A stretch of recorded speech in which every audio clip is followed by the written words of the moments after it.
الحمد لله الذي لم يتخذ صاحبة ولا ولدا ولم يكن له شريك في الملك وهو على كل شيء قدير. الحمد لله الذي بيده ملكوت كل شيء وهو على كل شيء قدير. أشهد أن لا إله إلا الله وحده لا شريك له ولا وزير له ولا مشير له، لا مثل له ولا مثال له. ثم أشهد أن سيدنا وسندنا وإمامنا ومحبوبنا ومحبوب ربنا وطبيبنا وطبيب قلوبنا وطبيب أجسادنا وطبيب أرواحنا، أعلانا أولانا محمدا عبده ورسوله، أرسله الله تعالى بالحق بشيرا ونذيرا وداعيا إلى الله بإذنه وسراجا منيرا. أما بعد فأعوذ بالله من الشيطان الرجيم. بسم الله الرحمن الرحيم. لقد كان لكم في رسول الله أسوة حسنة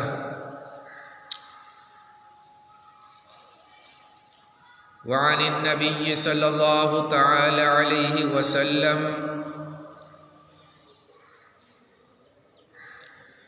يا أبا سفيان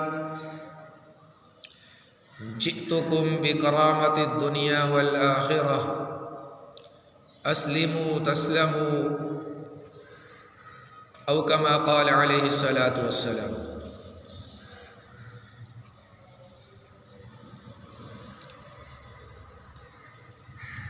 اللہ تبارک و تعالی نے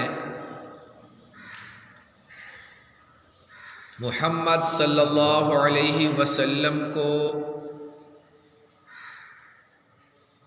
ختم الانبیاء ختم الرسل آخری نبی بنا کر بھیجا ہے.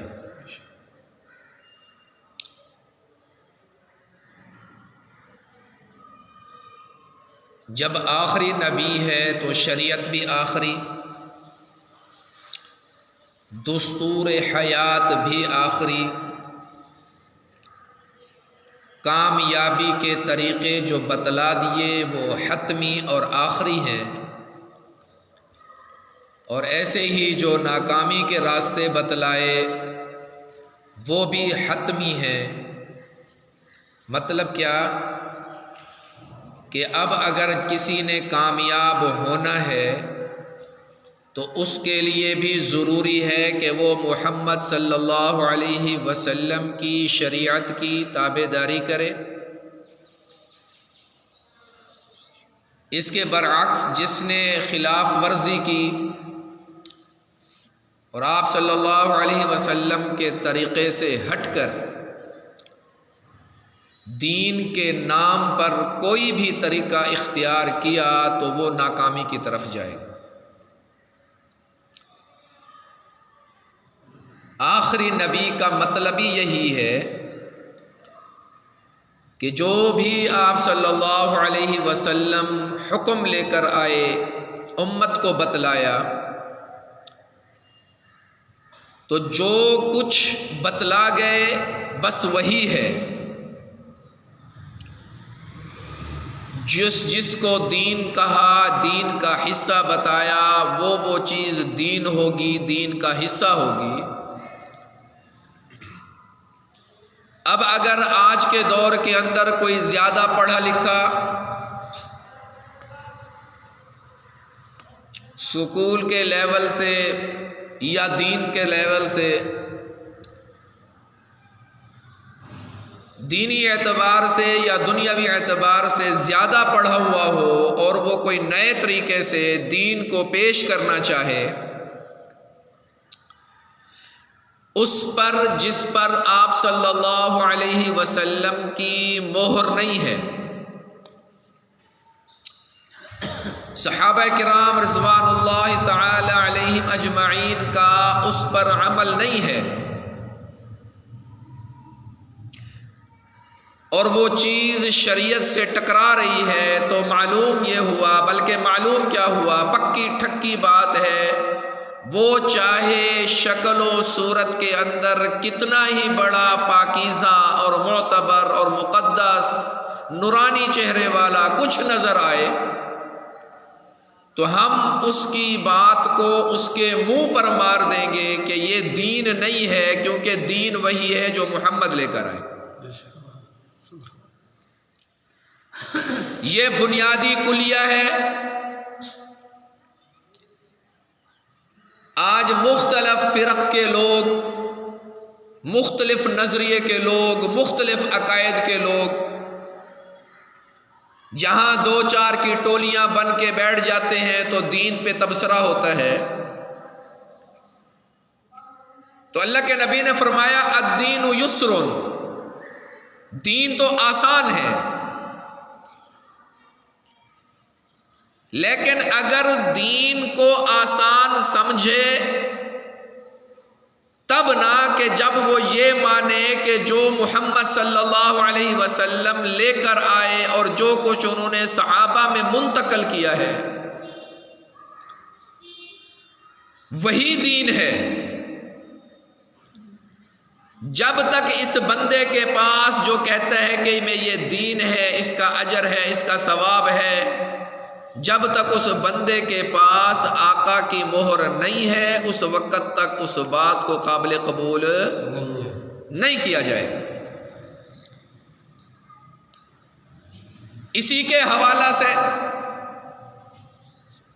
رجب المرجب کا مہینہ ہے، تو کچھ نادان لوگ اس مہینے کو بابرکت سمجھتے ہوئے، عظمت والا سمجھتے ہوئے،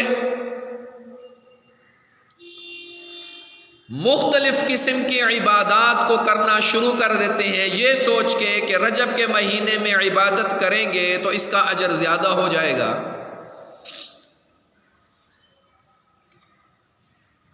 یاد رکھو، پہلی بات تو یہ ہے کہ اچھا پھر یہ کرتے کیوں ہیں؟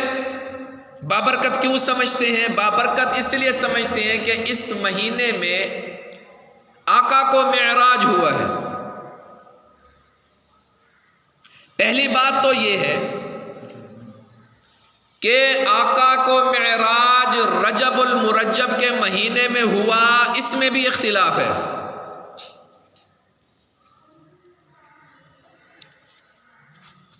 کچھ علماء کے نزدیک آقا کو معراج رجب کے مہینے میں نہیں، کسی اور مہینے میں ہوا ہے۔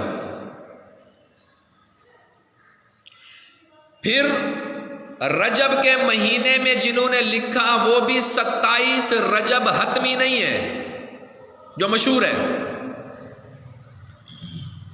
رجب کے مہینے کی کس تاریخ کو معراج ہوا، اس کے اندر بھی اختلاف ہے۔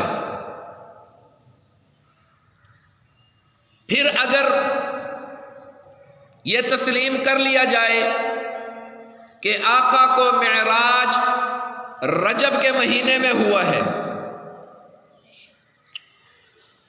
تو رجب کے مہینے میں نبوت کے شعب ابی طالب کے گزرنے کے بعد آقا کو معراج ہوتا ہے،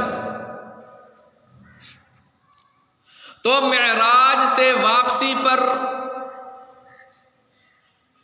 کم و بیش آقا کی زندگی میں 17-18 سال رجب کا مہینہ دوبارہ آیا۔ کیا آقا نے اس مہینے کی، کیونکہ آقا کو معراج ہوا، جنت دیکھی، جہنم، یہ میرا ٹاپک نہیں ہے کہ آقا کو اللہ نے سیر کرائی ہے، یہ بہت بڑا معجزہ ہے، یہ ایسا معجزہ ہے کہ پورے انبیاء میں سے کسی کو نہیں ہے۔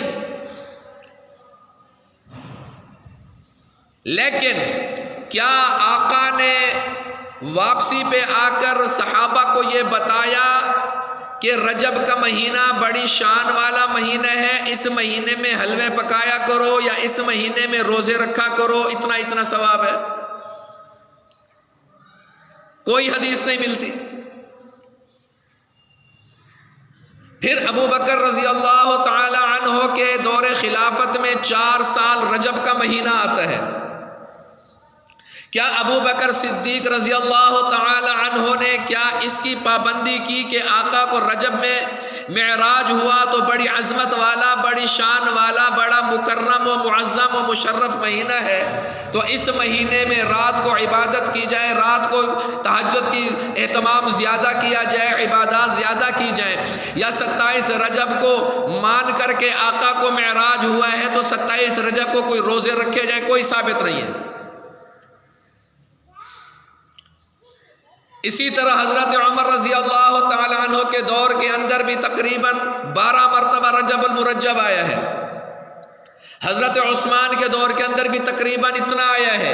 حضرت علی کے دور کے اندر بھی 2 سال آیا ہے۔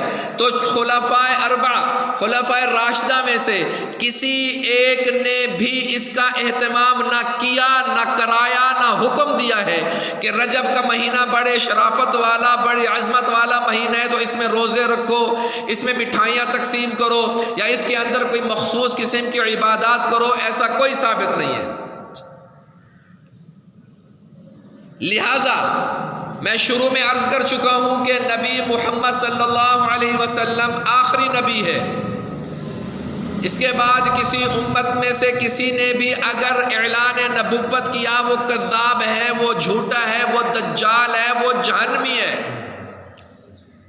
چاہے وہ جس نسبت سے، جس تعلق سے، جس واسطے سے وہ سید کہہ دے، سید ہاشمی ہو، گھرانے میں سے ہو، قریشی ہو، کوئی ہو، جس نے بھی نبوت کا اعلان کر دیا اس سے دلیل مانگنے والا بھی کافر ہے۔ آقا کے بعد کوئی نبی نہیں ہے۔ جب نبی کوئی نہیں تو شریعت بھی نیا قانون بھی کوئی نہیں، نیا دین بھی کوئی نہیں، نیا دستور زندگی کوئی نہیں۔ دستور حیات بھی محمد سے پوچھیں گے، دین بھی محمد سے پوچھیں گے، شریعت بھی محمد سے پوچھیں گے۔ جزا اور سزا، کس کس کے اوپر سزا ہے، کس کے اوپر جزا ہے، یہ بھی ہمیں محمد صلی اللہ علیہ وسلم بتائیں گے۔ تو جھگڑا جب ہوتا ہے تو اس کی وجہ یہی ہوتی ہے کہ ہم یہ نہیں پوچھتے کہ بتاؤ جس چیز پر ہم جھگڑ رہے ہیں، ایک کہتا ہے کہ کرنا ہے، دوسرا کہتا ہے نہیں کرنا۔ کرنے والے سے یہ پوچھو، تم کہتے ہو کرنا ہے تو کس نشانی پہ، کس دلیل پہ، کس ثبوت پہ تم یہ کہتے ہو کہ یہ کرو؟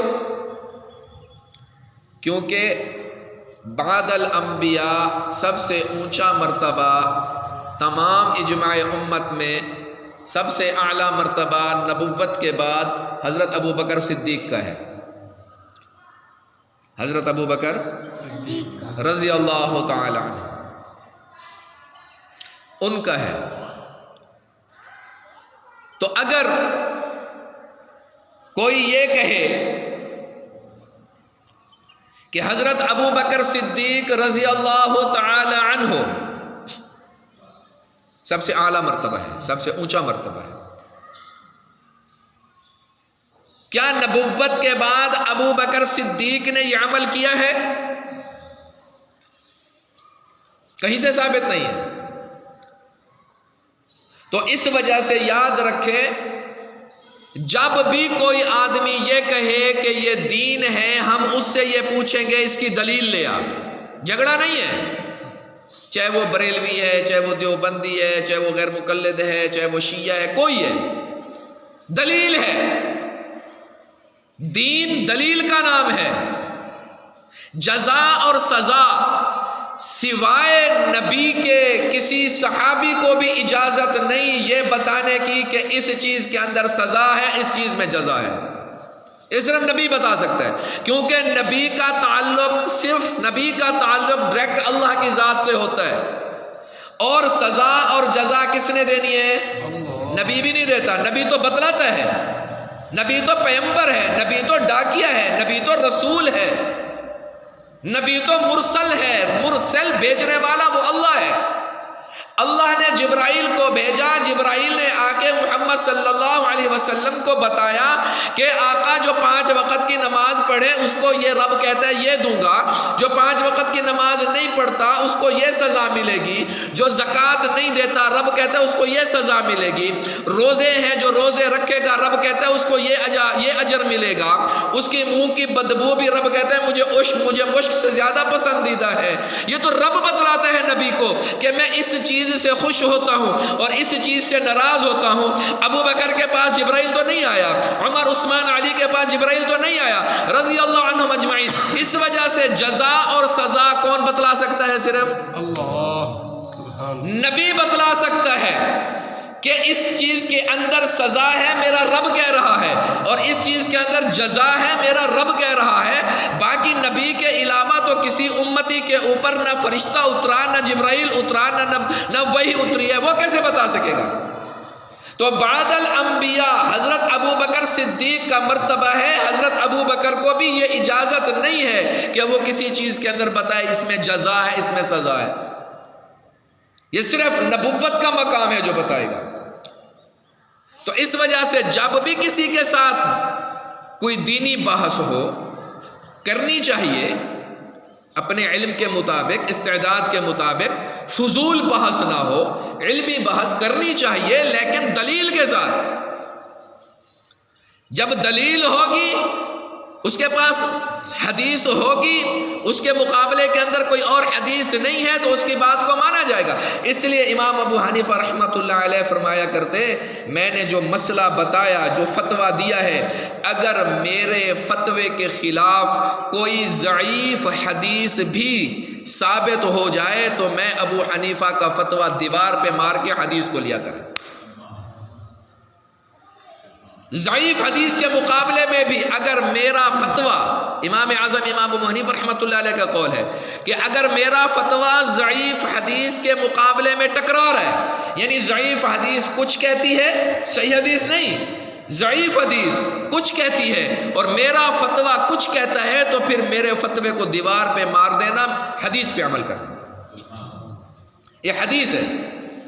اور بلا کسی دلیل کے ایسے جھگڑا کرنا اور بلا دلیل کے کوئی بات کرنا، بلا دلیل کے کوئی عمل کرنا، اسی کو بدعت کہتے ہیں، اسی کو بدعت کہتے ہیں۔ جو بدعت ہے یہ گناہ سے بھی زیادہ خطرناک ہے۔ کیوں؟ اس وجہ سے کہ گناہ آدمی جب کرتا ہے اس کو اتنا تو پتہ ہے نا کہ میں نے گناہ کیا ہے، کبھی نہ کبھی شرمندہ ہو جائے گا، اللہ سے معافی مانگ لے گا کہ میں نے گناہ کیا ہوا ہے، چوری کی، جھوٹ بولا، خیانت کی، ملاوٹ کی، ماں باپ کی نافرمانی کی، کم تولا، اس کو پتہ ہے نا میں غلط کر رہا ہوں، تو غلط کرنے کے اوپر وہ توبہ مانگے گا، کبھی نہ کبھی توبہ کر لے گا۔ لیکن جو آدمی یہ کہے کہ میں کر ہی اجر کما رہا ہوں، ثواب کما رہا ہوں، تو ثواب کمانے کے اوپر کوئی توبہ کرے گا؟ ابھی نماز پڑھنے، جمعہ کی نماز پڑھنے کے لیے آپ تشریف لائے، تو کیا آپ جمعہ کی نماز پڑھنے کے بعد اللہ سے رونا شروع کر دیں کہ اللہ مجھے معاف کر دے، میں نے نماز پڑھی ہے؟ نہیں، جو اجر سمجھ وہ یہ کہے گا اے اللہ میں نے یہ اچھا کام کیا تیرے لیے کیا، اس کو قبول کر، اپنی بارگاہ میں قبول فرما کے اس کی مجھے جزا دے، نہ کہ یہ کہیں گے کہ اللہ نماز پڑھی ہے تو مجھے معاف کر دے، نہیں۔ لیکن جب بدعت ہوگی اس کو اجر کم سمجھیں گے، اس کو اجر کہیں گے، تب کیا ہوگا؟ تو اس سے معافی نہیں مانگے گا تو کیا ہوگا؟ اس لیے فرمایا علماء نے کہ بدعت گناہ سے زیادہ خطرناک ہے، کیونکہ گنہگار آدمی کبھی توبہ کر سکتا ہے لیکن بدعتی آدمی وہ بغیر توبہ کے مر جاتا ہے اور جہنم چلا جاتا ہے۔ دعا ہے کہ اللہ رب العزت مجھے آپ کو اس پر عمل کرنے کی توفیق عطا فرمائے۔ وآخر دعوانا الحمدللہ رب العالمین۔ سنت ادا کریں۔